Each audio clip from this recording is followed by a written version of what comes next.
let's unbox another pop-up book. I have no earthly idea why they packaged it. I would have just put it in like one of those little bag things and like done it flat, but they somehow crammed it into this box, which I guess is fine. We love sustainability and reusing packaging, but it was very confusing when it arrived. And I was like, is that my pop-up book? Ooh, interesting. Cool. It is a Disney Princess Enchanted Castle. Moment of truth.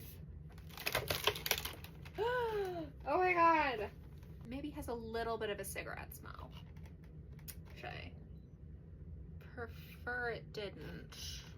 And then there's all these little princess paper dolls who, I don't know if you remember when they were doing this like gold aesthetic for the Disney Princess brand. They were like, all of them are wearing gold outfits. Not the princes. The princes are just normal.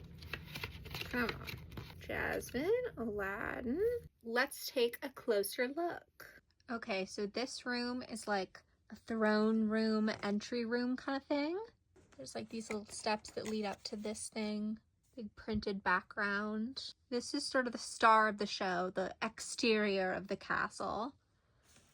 There's this little steps into it that are sort of bent.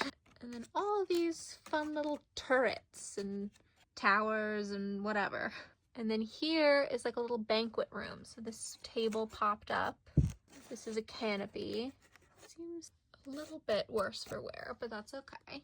It's interesting, the aesthetic of it, because they were clearly trying to make it kind of generic princessy and not any one specific character. So it's just like vaguely medieval, but it does feel very Cinderella / Aurora to me because of that, because the other ones I feel like have a slightly more defined specific aesthetic that is not this. And it's also interesting that they're like, yeah, all of the princesses are here together. When often I feel like they did the opposite of like, these princesses don't know each other.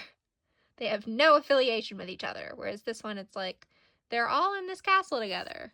Yeah, this is the back of the book. Here's who did the illustrations, but it doesn't really say who did the paper engineering, which is always what I find interesting. The beginning of the book where the paper dolls are kept, there's poems for each of the different princesses. Anyway, this was very cool. Let me know if you have tips for getting the smell out of this book. I'm sure the answer is just let it air out, which I will do. But if you have any tips to make it go faster, let me know.